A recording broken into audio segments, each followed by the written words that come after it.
네, 안녕하세요. 표준발음법 2탄 들어갑니다. 자, 일단 비음화부터 보죠.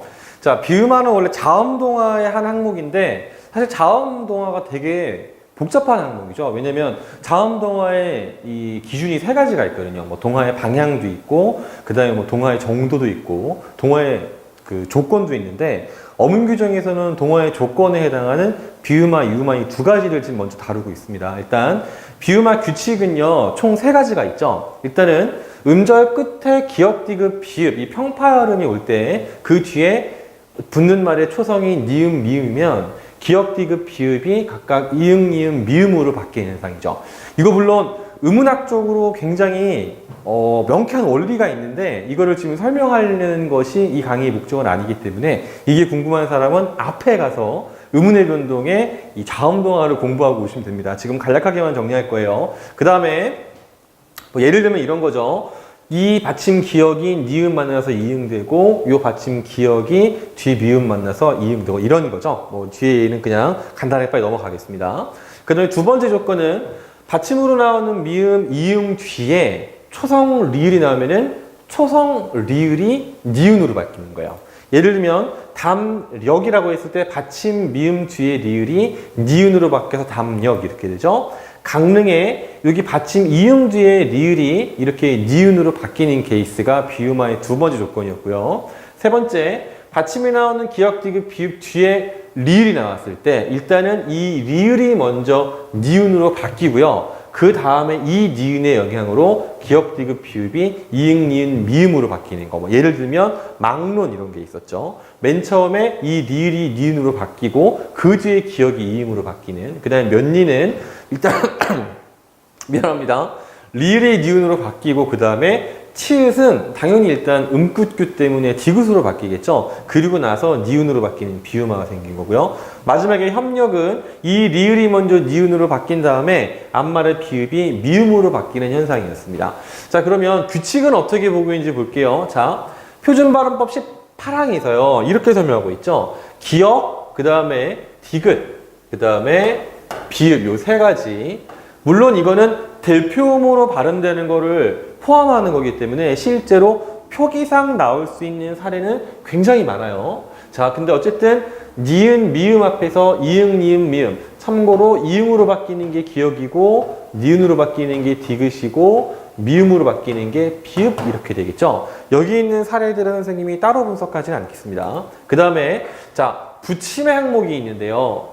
두 단어를 이어서 한마디로 발음할 때도 똑같은 현상이 생겨요. 예를 들어서 책 넣는다 같은 경우에 지금 보시면 원래는요 이게 띄어쓰기가 되어 있지만 실제 우리가 읽을 때 책 넣는다 이렇게 안 하잖아요. 책 넣는다 붙여서 읽죠. 그렇기 때문에 그냥 똑같은 현상이 생긴다 이렇게 판단할 수 있겠습니다. 그 다음에 19항 받침 미음 이응 뒤에 연결되는 리을이 니은으로 발음된다. 이게 비음화의 두 번째 규칙이었습니다. 그런데 지금 붙임이라고 해서요. 우리가 아까 봤던 세 번째 규칙이 사실 여기서는 독립된 항목이 아니라 붙임으로 따라 들어가 있어요. 어떻게 되느냐? 받침 기역 비읍이라고 되어 있는데 사실 여기서 빠져 있죠. 뭐가 빠져 있냐면 디귿도 여기에 포함됩니다. 왜냐면 아까도 말했지만 대표음으로 우리가 설명하는 거기 때문에 발음되는 디귿 뒤에 연결되는 리을도 우리가 이렇게 판단하시면 되겠습니다. 그래서 아까 우리가 봤던 사례가 뭐가 있었냐면은 몇, 니가 있었죠. 이거의 발음이 면, 니 이렇게 나왔었어요. 이것도 우리가 잘 기억해 두면 좋겠네요. 자, 그 다음에 자, 12항이 굉장히 특이한 항목인데요. 히읗이랑 관련된 규정이거든요. 자, 받침 히읗 발음 관련돼서 세 번째 항목에 보시면은요. 히읗 뒤에 니은이 결합되는 경우에도 니은으로 발음된다 이렇게 했죠. 그 이유는 뭐냐면요. 노 하고서 이 히읗이 디귿으로 바뀌는 음절의 끝소리 규칙이 생기기 때문이죠. 그래서 이렇게 바뀐 다음에 당연히 디귿은 니은 영향으로 이렇게 바뀔 수밖에 없는 거죠. 즉 이거 같은 경우에는 음절의 끝소리 규칙 그 다음에 비음화가 생긴다라고 판단할 수 있겠습니다. 자, 그 다음에 이번에는 유음화 현상을 볼 건데 굉장히 단순한 현상이죠. 비음인 니은이 유음 리을의 영향으로 리을로 바뀌는 현상이에요. 즉 쉽게 설명하면 리을 니은이 리을 리을이 되거나 혹은 니은 리을이 리을 리을이 되는 현상이 되겠습니다. 얘는 순서랑 상관없는 거죠. 이 예시는 넘어갈 거예요. 자, 이거 넘어가겠습니다. 자, 표준발음법 20항에서도 사실 똑같은 설명이에요. 근데 조금 추가적으로 설명할 게 여기 붙임 항목입니다. 자, 첫 소리 니은이 리을 히읗이나 리을 티읕 뒤에 연결되는 경우에도 이에 준하는 이유는 뭐냐면요. 겹받침이기 때문에 자음군 단순화 현상에 의해서 대표음으로 바뀐 다음에 그리고 이제 유음화 현상이 생기는 거죠. 그래서 닳는, 뚫는, 할래 이런 식으로 발음이 되는 거예요. 자, 그런데 거지같이 다만이라고 해서 예외 항목이 있어요. 지금 여기 11개의 단어가 있거든요. 얘네들은요, 리을이 니은으로 바뀌는 반대 현상이 생깁니다. 그러니까 일종의 비음화 현상이 생기는 거죠. 자, 이 단어들은 그럼 여러분들이 외우셔야 되느냐? 나는 안 외울 거예요. 여러분들도 학교 시험에서 선생님이 강조하셨다면 외우셔야 되고요. 만약에 뭐 공무원을 준비하신다면 외우실 필요가 있을지 모르겠지만 수능 강의 공부하는 친구들은 외우실 필요는 없어요. 알겠죠? 자, 그 다음에 사실 이거에 대해서 선생님이 또 의문의 변동에서는 좀 설명한 게 있긴 합니다만 거기서 찾아보시기 바랍니다. 자, 그 다음에 이제 구개음화랑 비음화랑 유음화 이거 외에 자음동화 현상에 대해서 한 개의 항목으로 지금 정리를 하고 있습니다. 보시면 위에서 지적한 이외의 자음동화는 인정을 하지 않습니다. 무슨 말이냐?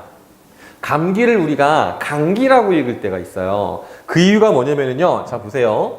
여기 지금 요 이응이랑 기역기 보시면은요. 이 두 가지가 발음되는 위치가 같습니다. 자, 이 친구 연구기음이고 이 친구도 연구기음이죠. 그죠? 발음이 되는 위치가 같아졌죠. 사실 발음이 되는 위치가 같아지는 거는요, 당연히 동화에 들어가죠. 그죠? 자, 그러나 이거는 동화로 인정하지 않습니다. 자, 그 다음에 옥감도 마찬가지죠. 그죠? 이것도 기역이 쌍기역이면 발음된 위치가 똑같잖아요. 여기 입고도 마찬가지, 꽃길도 마찬가지. 그 다음에 뭐 젖먹이에서 이것도 마찬가지죠. 이게 니은으로 발음돼야 되는데 사실 과정은 이렇잖아요. 이 젖먹이 같은 경우가 순서대로 적어보면 이 친구가 맨 처음에는 저 디귿 먹이가 됐다가 그 다음에 비음화 현상으로 전먹이가 돼야 되는데, 자, 그런데 요게 만약에 이렇게 미음이 된다, 이거는 규칙이 안 맞는다는 거죠. 자, 이거는 분명히 발음되는 위치가 똑같으셨다라는 자음동화 현상이긴 하지만 그러나 우리가 규칙적인 것으로 인정하지는 않는다라는 거예요. 뒤에 있는 문법도 마찬가지고요. 그 다음에 꽃밭도 마찬가지가 되겠습니다. 사실 이거는 우리가 장난식으로 읽을 수는 있지만 실제로 이게 맞는 발음이다라고 생각하는 사람은 많지 않으니까 어려운 규정은 아니라고 생각이 됩니다. 자, 그 다음에 이번엔 모음동화를 볼 건데요. 사실 모음동화 항목에 대해서는 어문 규정에서 아주 정확하게 밝히고 있지는 않아요. 그래서 일단은 어떤 건지를 설명하고 그저 어떤 연관성이 있는지 정도 확인해 보겠습니다. 자, 전설모음 이 앞에 있는 후설모음 아, 어, 오, 우 등이 전설모음 에, 예, 왜, 위 등으로 교체되는 현상이래요. 그래서 보시면 아기가 애기가 되고요.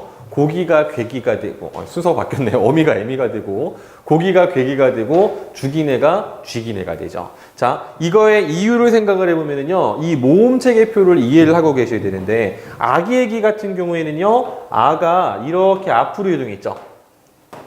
그죠? 이 뒤에 사실 다 마찬가지입니다. 고기, 괴기 같은 경우에도 여기 있는 오가 이렇게 외로 이동한 거고요. 어미, 애미 같은 경우에도 어가 이렇게 앞으로 이동한 거, 죽이네 같은 경우도 이 친구가 이렇게 이동한 거. 즉, 이 발음이 변하는 이유를 생각을 해보면요. 자, 이 뒤에 전부 다 이모음들이 있잖아요. 그죠? 이 이모음들의 발음을 앞에 발음되는 모음이 인식을 해서 자기가 먼저 이에 가깝게 소리가 바뀌는 거예요. 이거를 우리가 이모음 역행동화 혹은 전설모음화라고 했고 사실 이거는 모음동화의 일부에 해당하는 내용입니다. 어쨌든 규정에서는 뭐라고 설명하느냐. 자, 이거는 표준어 사전 원칙에 들어가 있는 거고요. 이거는 사실은 발음을 따지는 것은 아니고요. 발음이 이렇지만 표기는 이렇게 해라 라고 설명하는 규정이에요. 자, 이모음 역행동화 현상에 의한 발음은 원칙적으로 표준 발음이 아닙니다.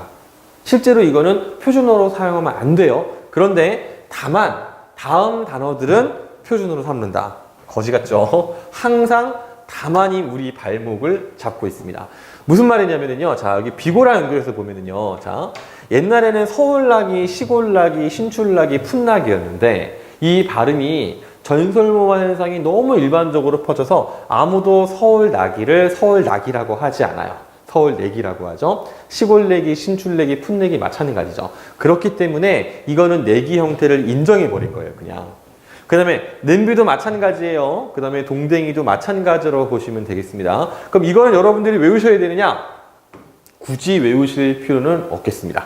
자, 그 다음에 붙임 부분을 보면은요. 다음 단어는 이 모음 역행동가 일어나지 아니한 형태를 표준으로 삼는다. 자, 아까도 얘기했지만 원칙적으로는요. 이 모음 역행동화는 표준어로 인정하지 않습니다. 그래서 아지랑이가 맞는 거예요. 그 다음 이 붙임 2번은 사실 모음 동화랑은 상관은 없는데요. 뭐 따로 떼서 설명하기가 애매하기 때문에 그냥 그대로 가지고 왔습니다. 기술자에게는 장이, 그 외에는 쟁이가 부는 형태라고 했는데 이건 실제로 맞춤법을 물어보는 학교 시험 문제에서 굉장히 자주 출제가 되죠. 예를 들면 미장이 같은 경우에는 잘 알겠지만 기술자예요. 건물 지을 때 벽 이렇게 말끔하게 하시는 그 기술을 가진 분들이 미장이세요.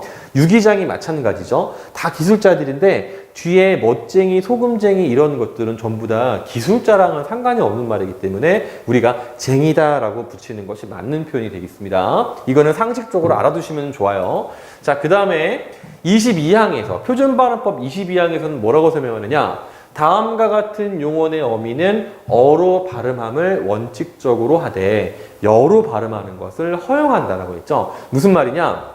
지금 대어가 원칙이지만 되여라고 하는 거를 허용한대요.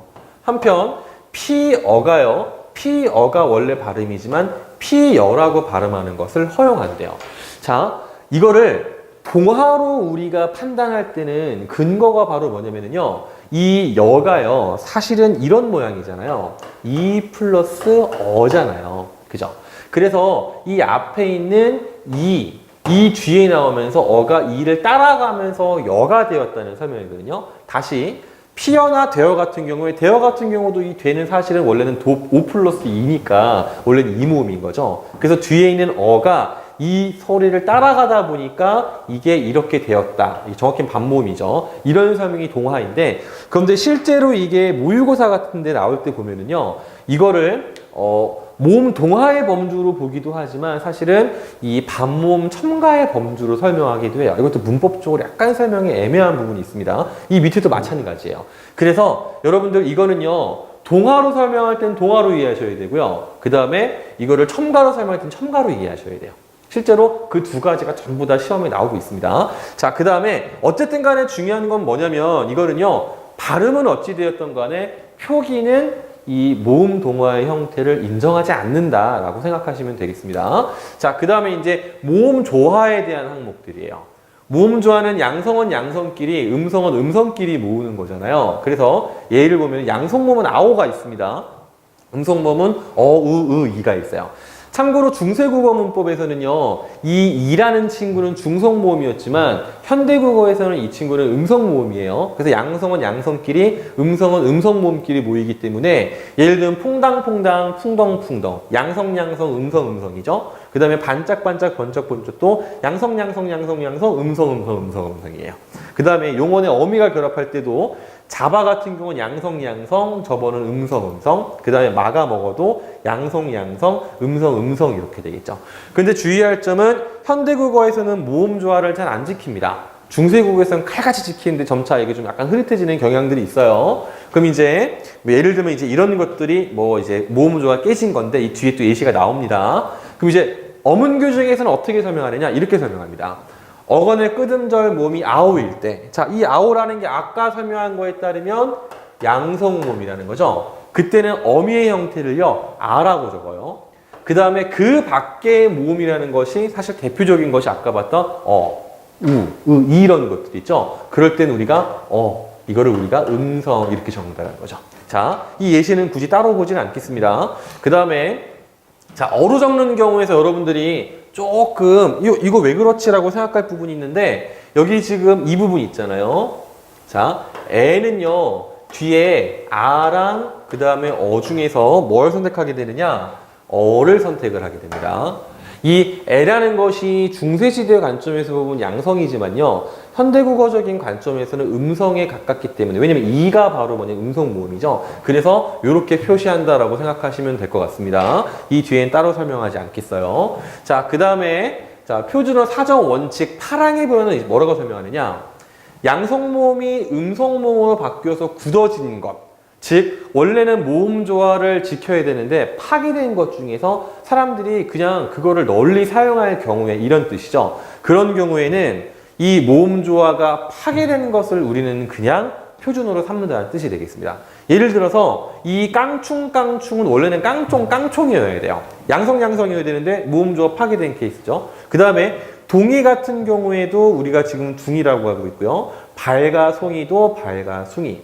보통이, 보퉁이, 봉족, 봉죽, 뻗장다리, 뻗정다리 뭐 이런 식으로 원래는 양성이었던 것이 음성으로 바뀐 형태들, 또 대표적인 거 오또기, 오뚜기 이런 것들이요. 이런 것들은 표준어로 인정이 되고 있는 부분인데 이 중에 특히 여러분들이 잘 기억해 주실 게 깡총, 깡총이, 깡충, 깡충 바뀐 거. 그 다음에 여기 오뚜기 같은 거 이런 것들은 꼭 자세하게 기억해 주시면 좋을 것 같습니다.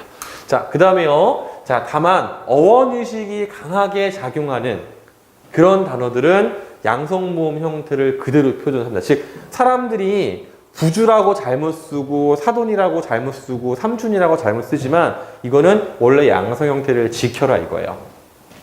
사실 여러분들이 뭐 사돈이나 삼촌 같은 경우는 어원을 인식하지만 부주 같은 경우는 이 강의를 듣는 학생들은 아마 거의 써본 적도 없고 들어본 적도 없는 말일 겁니다. 이게 한자 어원이 있어서 그런 거예요. 근데 실제로 사람들은 부주라는 말을 많이 씁니다만 어쨌든 표준으로는 부조라고 하는 게 맞는 거예요. 자, 그 다음에 끝! 이 뒷강의는 축약 종류랑 탈락 종류에 대해서 공부해 보도록 하겠습니다. 고생했습니다.